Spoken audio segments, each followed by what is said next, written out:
Hey everybody, it's the NFT Roundtable podcast by Umba Daima. It's Wednesday, August 31st, 2022, and I'm your host, Iris Nevins.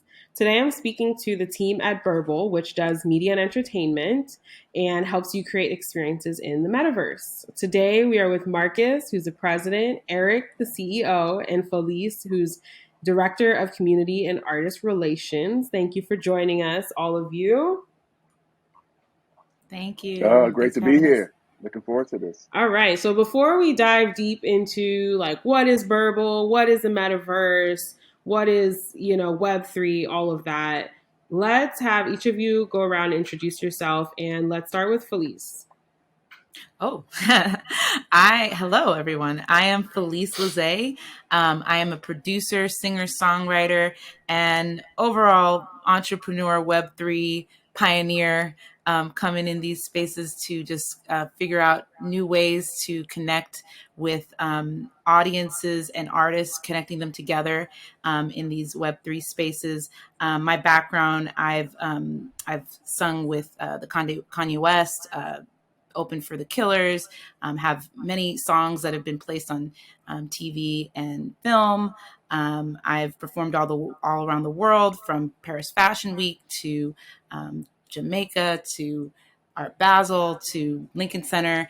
And I'm just really excited to bring my expertise, especially like my background in audio and production, to these spaces and be able to help connect Burble with the community. And that's really what I'm doing for Burble, is really connecting them with the community, the Web3 community, because really that's what Web3 is all about. In the end, it's about the artists and it's about the community.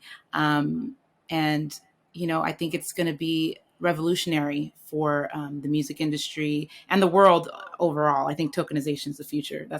I say that I'm real bullish about that. I think that's the future. So, yeah.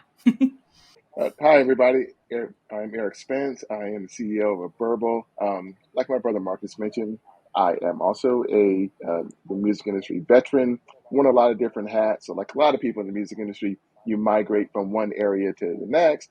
I've worked in from A&R and then doing budgets to the last 12 years, focused primarily in music publishing. I run Timberland's joint venture publishing company with Anthem Entertainment. We have a roster of songwriters who work on various projects, everyone ranging from Kanye West to Drake to Beyonce. We have writers who work primarily in gospel music.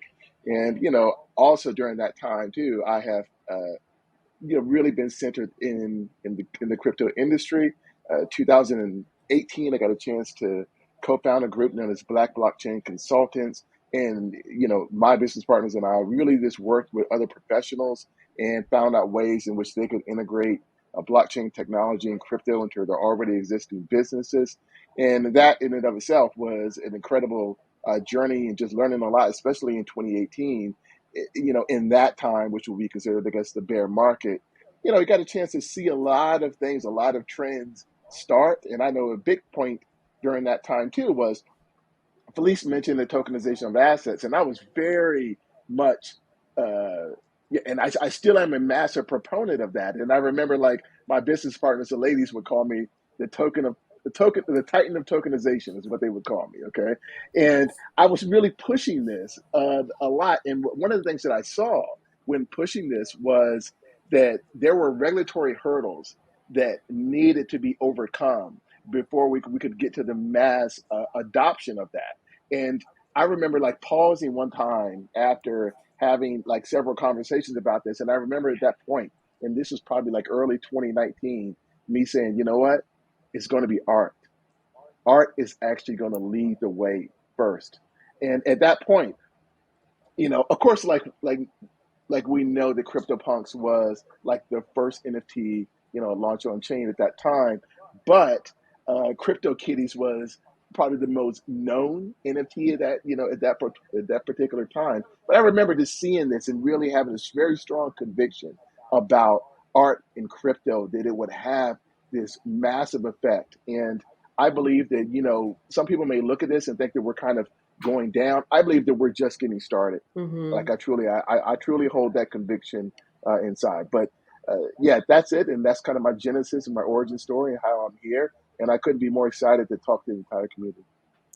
Awesome. So I love that you've been in crypto and blockchain for a while. So you kind of saw a lot of you saw it coming. What's happening now, you could see this coming in the past.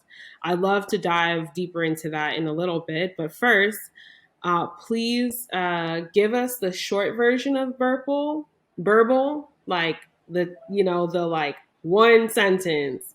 What is it? And then we'll go from there. Yeah, here's a couple of sentences of exactly who we are. All right, Burble, like we're an entertainment and media company.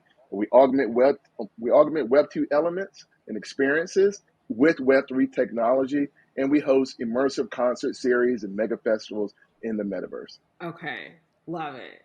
All right, now what's the longer version? I'm Well, the longer board, I'm asking because I well, have to practice this for my company all the time. I mean, the longer version of that is as we talk about those things and augmenting those elements, all of us, like as Felice herself is an artist, she's worked directly with artists, Marcus has worked directly with artists, and so have I. We understand when you go and you work with artists, there are different variables and different things about an artist that makes them very attractive and makes people get drawn to a person. Us understanding that and having that kind of background, we want to work with those artists. Many of them have stories that were never revealed before, and we want to work with them directly, pull from those stories, take those stories, and then we're going to create the Web3 elements of those stories. And then as we do that, here we have Felice, who's our director of community. We understand, listen, Web3 and community are synonymous. They're interchangeable, okay? And we understand that it's very important to build community around the connectedness that comes by us having shared ownership in these various experiences. So that's a big part of us and what we continue to build in the foster here. How do y'all decide which artists that you're gonna work with? And have you been doing concerts and performances yet, or are you waiting to launch the first one? Our first concert series will be coming up at Q4 of this year. So that has been something that we have been prepping, very strongly with. We have some partners. We have some partnerships with some people who actually have a ton of experience in putting these on, and we're going to combine forces with them. That is always, to me, one of the best ways to do it is you work with someone who's kind of been there before, and then you bring your unique spin to it, and that's a big thing that we're going to do before. So we will be having this announcement to come soon, probably in the coming weeks. I was talking to you earlier, Iris. I would absolutely love to drop these names right now to you, but at the same time, and kind of having that background too of understanding. Listen, I'm a person who I don't like to say anything until everything is completely buttoned up.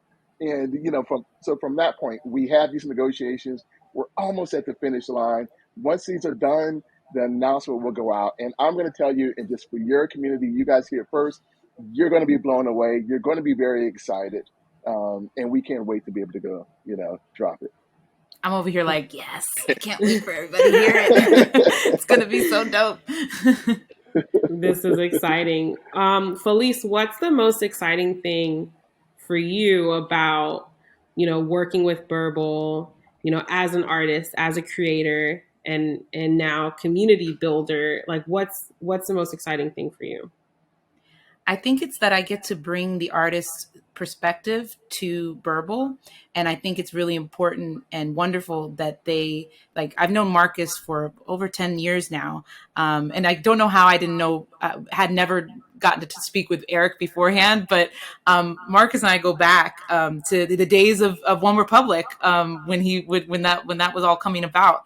And I think that it's really amazing that and I really feel very thankful and respect Marcus initially for going, hey, Felice, you've been getting in these Web3 spaces with artists, right? And I'm like, yeah. And he's like, let's talk, because we want to cultivate a community around Burble. And he understood the importance of that. And then when we got together and talked with Eric about it, we were all on the same page. Like, it has to start from the artist, because the Web 2 model of the music industry, the entertainment industry, and just overall industry, like business, has been a lot of gatekeeping. And I think Web3 gives us the opportunity to flip that on its head and create a better, more sustainable partnership between big business and the producers of the art and the products that we need in the world, but helping to better set up these artists to be able to also benefit financially, so that they can be sustained through years and years. And it's not like, oh man, you hear so many stories in the music industry of artists that blew up and then they're like working, just nothing wrong with a regular job. I don't mean to say regular job, but they're not doing their art anymore because they can't afford to, because they weren't given the right tools and the right structure financially right off from the bat. And with Web3, it's like there's provenance. Like, you, like, literally, if you build something and you were part of it and it was written into the smart contract, then you're going to continue. If the royalties were written to the contract, you're going to continue to receive that over and over. And there's no question about it. And there's no shadow about it. So for me as an artist, it's really, that the best part about working with Burble is that they are listening to the artist community, and we're creating things that are fostering and cultivating the community, like this breakfast and beat space that we're doing with Ma Dukes, Jay Dilla's mother, which is part of one of the first collections, NFT collections, that Burble is going to be launching with Detroit Rising. We have a collection with Jay Dilla's estate, and his mother is fronting, is the spearheading that. And then we have a collection with Smokey Robinson that's going to be launching. And this breakfast and beats space that we're doing, we just did it this morning, so I'm really hyped on it right now. It's like, it just really warms my heart to be there and see artists getting to connect directly with Ma Dukes and show their music to her and know that they're seen and know that they're special. And she tells them that they're special. And that whole idea came brainstorming with Marcus and Eric and myself, thinking about how can we bring the community into this collection that we're putting together for Jay Dilla. And so it's not about, like, bringing in big stars. It's about bringing in the community and how that can affect them, and bringing Ma Dukes there and allowing artists to tell her how much her son influenced their music. And really, I always say in the space, she influenced music because she was the one who influenced Jay Dilla. And so allowing them to connect is like now passing the torch to the next generation. And I'm just really thankful and honored to be part of that. You mentioned that in the music industry, there's been so many artists that have been taken advantage of, or just haven't, been compensated while they're fairly.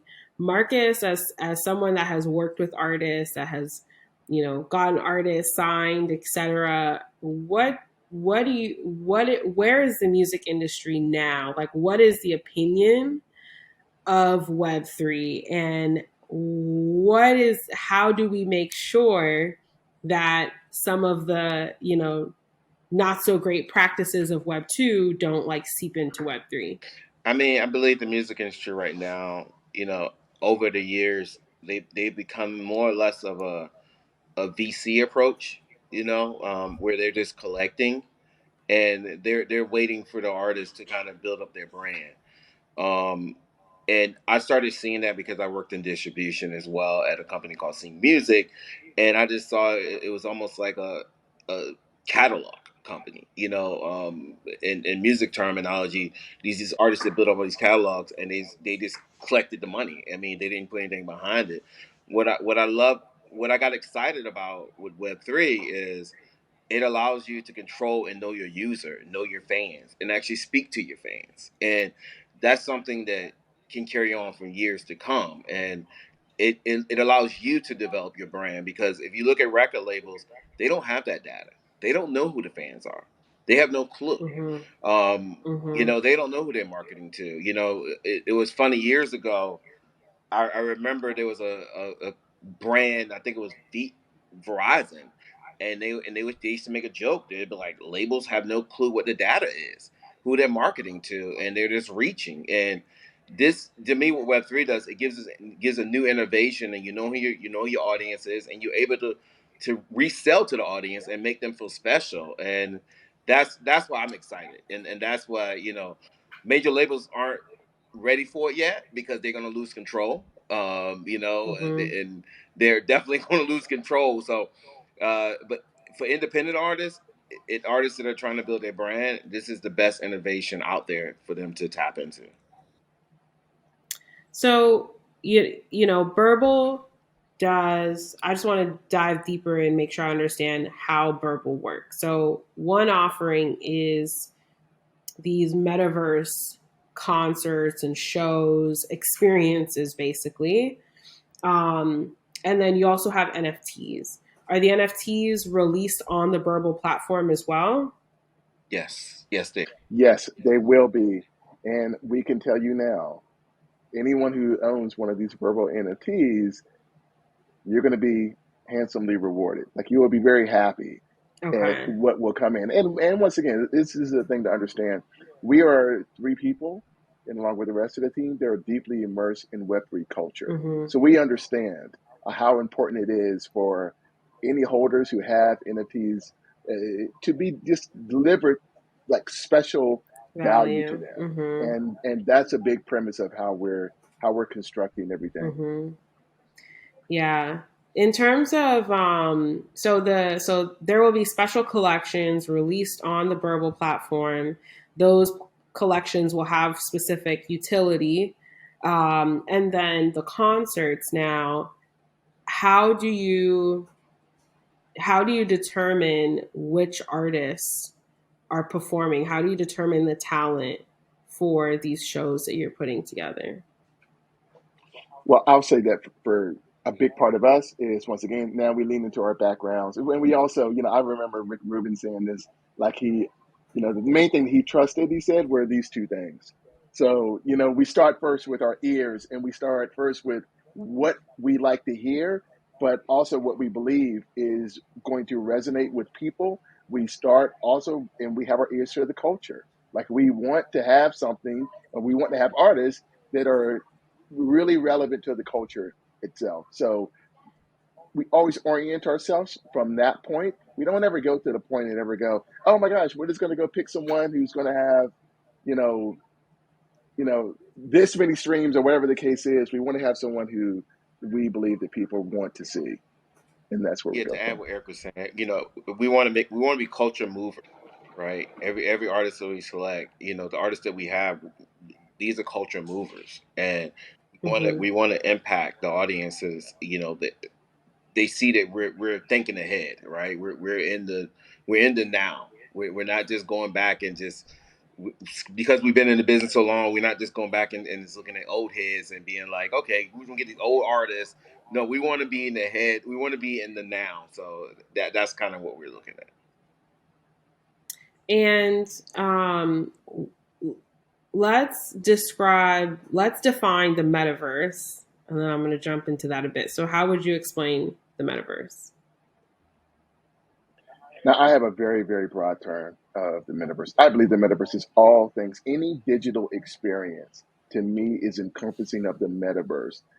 Whatever that can be, whether that's you playing a video game, I'll be very, very frank to you. I even to the point of see even streaming shows themselves as an extension of the metaverse itself. So I have a very broad, all encompassing definition of the metaverse. And it's probably much more, I'll be honest, probably much more broader than other people want to define it as. But the reason why I have that sort of very broad definition is I believe that we're going to see new applications and maybe even some of the things that we thought were maybe kind of sealed off.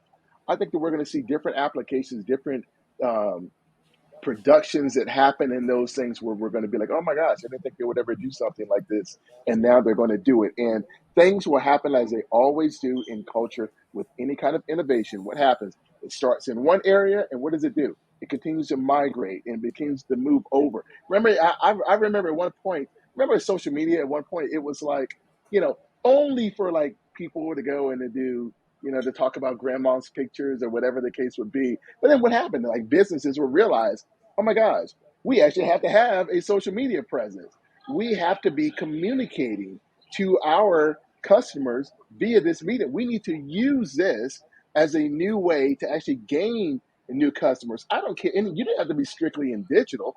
I don't care if you were selling mattresses. You had to find a way to now to utilize that application that most of the time before that, people thought it was only going to be for personal connection, personal interaction. But no, businesses saw it. Like the metaverse is going to happen in that same way. It won't be only restricted into video games, into avatars. It's going to move across a lot of different areas, and that's why I come to a very broad definition of it. Does anyone have a smaller definition? A narrower definition?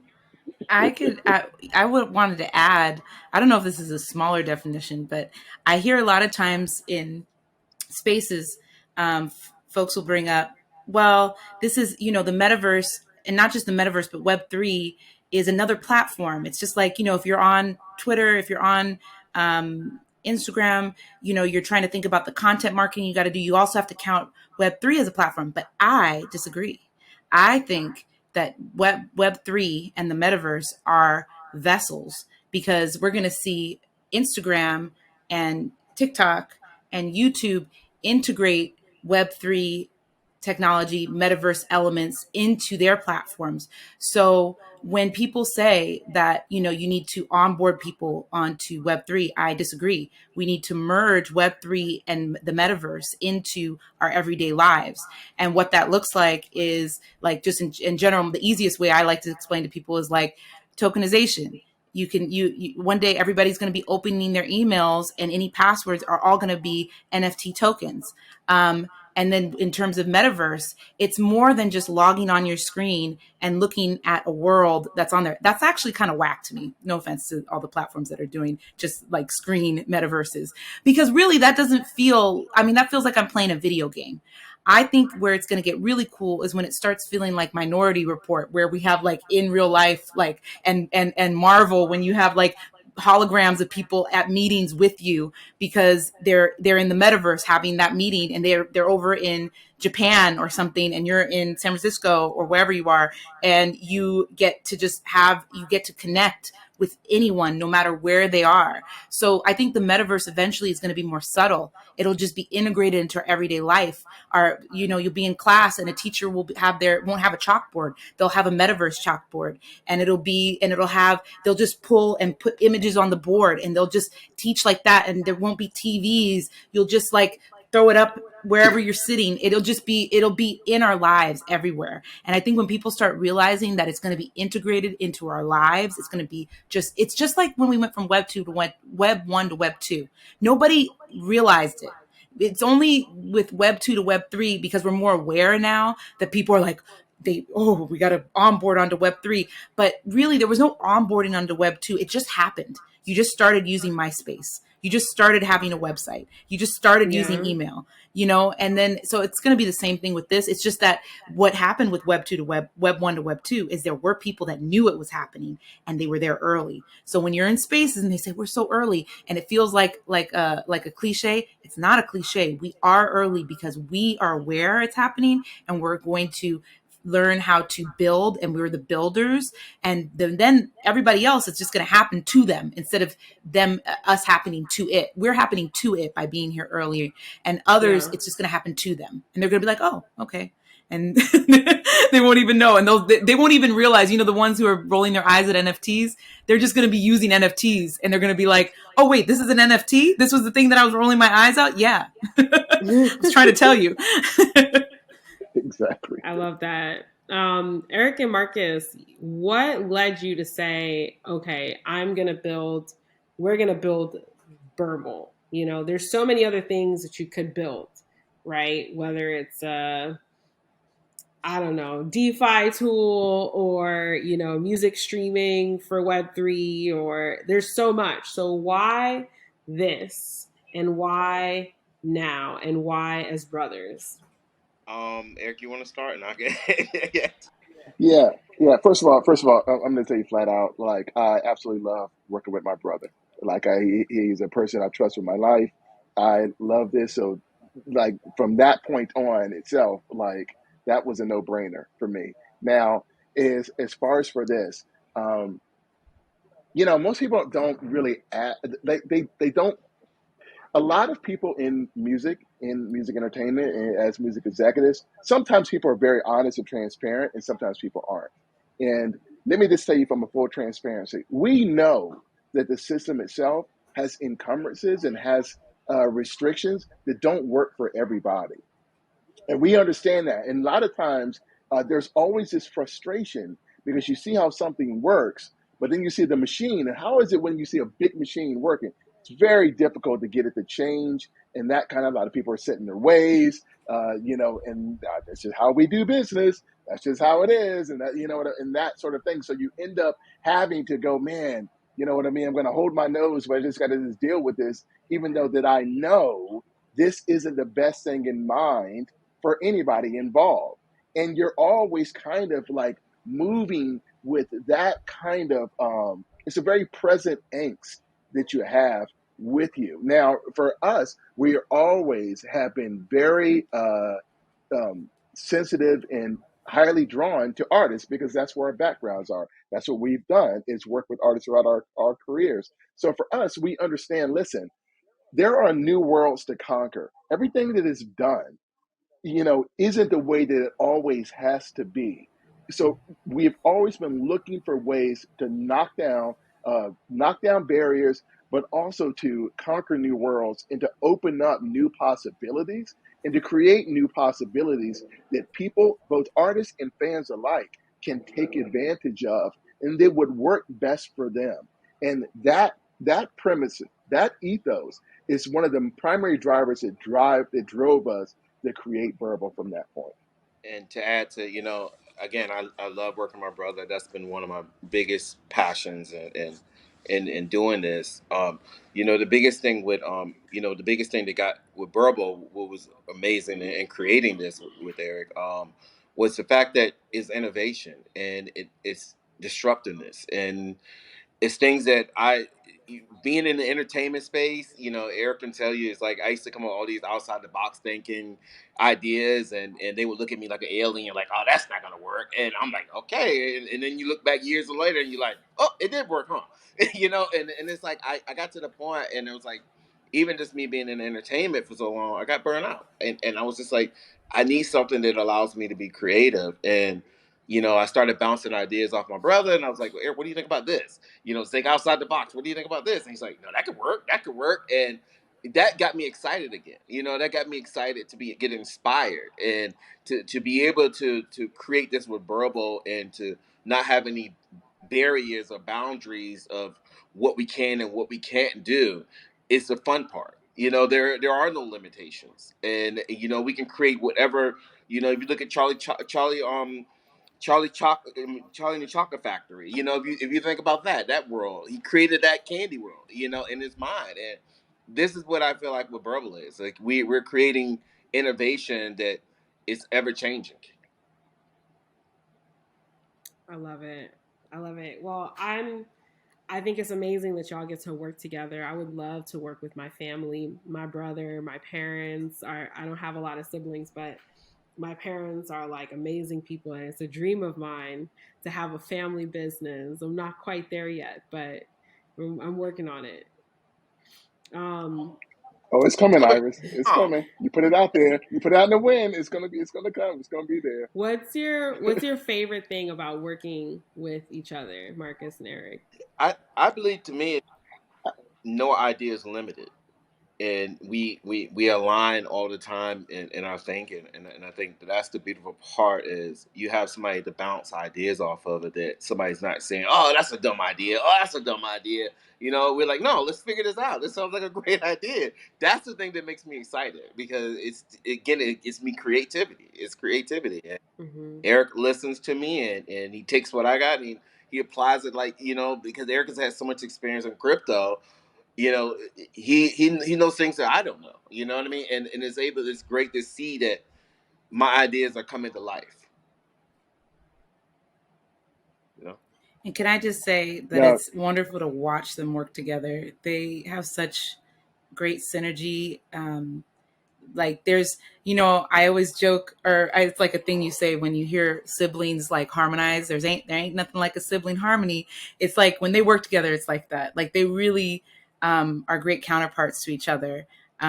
Like they're both equally analytical and creative at the same time, but in different ways and at different times. Like sometimes Eric will be more analytical and Marcus will be more creative, and vice versa. And I just, it's an honor like to watch them work and learn from them, because I've just admired them for so many years. And I told Eric, like, as a kid I was always like a big fan of Timbaland, and so like I feel like I'm getting to watch, because they really were the builders behind the scenes of all of those, of so much music history that I mean, we could do a whole podcast episode about what wouldn't be here if it wasn't for Marcus and Eric in music. And so for me, I feel like I'm getting to build the next evolution of music with the pioneers of like the music from the 90s and like into the 2000s. So anyway, I know that wasn't a question to me, but I just wanted to add that. But I'm sorry, Eric, I think you were going to jump in. no, I wasn't. No, I wasn't. That was thank you. That was fantastic. I mean, I really appreciate those thoughts. I mean, that's it. Like, listen, work doesn't have to be. I mean, work is hard enough, right? But we need to work with people that we are excited to work with every day. And it gets to a point too. And I say this even with police. Like, please call me anytime. We can talk anytime or whatever. And it's just great conversation. I mean, as we're moving things and working and strategizing and figuring out things together on our team, that's how things should be. Like, I always said this too. I've been in places where, there's a lot of internal strife that happen. And I always say, listen, the battle's not internal. The battle is external. It's out there. Why are we fighting one another? Like, we don't need to do that. The battle's out here. What we need to conquer is out there, not internally with one another. So that's one thing too. I will say this for us as a team. That is kind of the spirit that we've been able to, really work up is, and Marcus said this earlier, listen, anyone has an idea on this team, we tell people straight up, put it out there. Don't hold it in. Don't be quiet about it. Say, hey, I was thinking this, I come across this. What do you think about that? And no one will come to with any agenda. Oh no, I want to pull it my way. No. I want to pull it the way that's going to work. Mm-hmm. It's going to work for all of us. Doesn't have to be my way. If that way is better, I'm like, yes, we're doing that. That's what we're going to do. And that's the way that we really do move together, on this team. I love that. So when it comes to talent, what do y'all think of the artists that are coming up in the Web3 space? Folks like Heno, Latasha, I know there's a bunch of others, Iman. Like, what do y'all think of these artists that are really kind of using Web3 to build a name for themselves? And have you been in touch with any of them? I have not spoken with those artists you just mentioned there. I have not I have not been in touch with them. I would absolutely love to very much welcome a conversation with them. The very fact that those people are pioneers in the space. And I'll just say you this. Let me just say this, because I remember even when I think back to my time at Black Blockchain Consultants and my partners there, Cherie, Dr. Keisha, Tawana, and Talisha, like, I would always talk about how important it was for the artists to be able to lead and how they could really push us forward. And I was always talking about that because they give us a different read on the world, and they bring a different side of their humanity to the world. And that was a big part of it. So those artists who are doing that, who are using Web3, those are the true pioneers. And we're going to look back and we're going to see them, and it's highly possible that they end up being the next massive artists of our day, of our time, because of their boldness and wanting to step forward and adopt a new technology, utilize it, put their own spin to it. And then once again, hey, what happens with pioneers? Pioneers take the arrows, right? somebody goes and somebody so all of them have taken whatever feedback, negative or whatever the case will be, they have shown real courage in stepping forward and being able to do that. So I'm always, willing and always looking and very respectful of every artist that steps forward and puts Yeah, I herself second out there. that. It's it's going against the grain. It's not going against the traditional. Like, let me go shop my art. Let me go shop my project to a major label. No, let me just be innovative. Let me just talk to my audience. And so I would love to speak to these artists. I would love that. Well, maybe we can arrange All right, something there we because I know go. I There know we all go. of them. There we go. There's also a few. I know a bunch of Web3 musicians, especially the Black musicians, but there's also a few non-Web3 that I think are really talented and have a lot of promise. I'm gonna send them All over right. to you. You can do with it what you All want. right. Yeah, well, hey, can I? Well, while we're having this discussion, I don't want to forget that our own Felice Lizay herself Yeah. is also a Web3 artist. So Yes. before we do that, she can yes. So before we do that, like Felice herself can even talk a little bit. And wait a minute, Iris, you're the interviewer, so I'm not asking. No, no, Like, no. Go no. ahead. Go ahead. You're good. No, I But think Felice can everyone tell us. I think everyone you mentioned is excellent. And definitely please connect us, Iris. A few like I've been in spaces with some of them, but not all of them I've connected with directly. I Something else that I wanted to say to that point is that what's also really exciting, again, the cliche, we're early, but we are. And so we're just seeing the tip of the iceberg of artists that are still going to be at the forefront as Web3 artists. And there's so many artists that don't have as big followings yet, but they are in these Web3 spaces selling out collections, making more money than established Web2 artists are making, just for lack of a better way to distinguish between the two. Because again, I don't like calling it Web2 or Web3, but like those who have not come into the Web3 spaces yet, we have artists, even myself, I just did my first music NFT access pass. I decided to do an access pass. I wrote a whole Mirror article about it because I'm really, like I said, I'm really big about tokenization and utility. And I think it's important. I know a lot of artists talk about how the utility is the art itself, and I don't disagree with that. However, I also think that there are other utilities that can be part of the NFTs to create new ways to interact with our audiences and our community. And so I did an NFT, a music NFT access pass to a live stream that I did on this platform called the 402, which I'm so excited to get Burble connected with as well. And I asked them, their developers are young guys, Ravi and Nar, going to they're in college. And they both they listen to what you want. They developed, they added a CrossMint credit card function, which we have a partnership with CrossMint as well, at Burble. And I was able to make like almost $700 with three in the market right now in ETH, with just 12 people coming to the performance. And so like, the power of that is crazy. Like that's crazy. That's not possible. That's what some independent artists wish to make off of streaming in a year.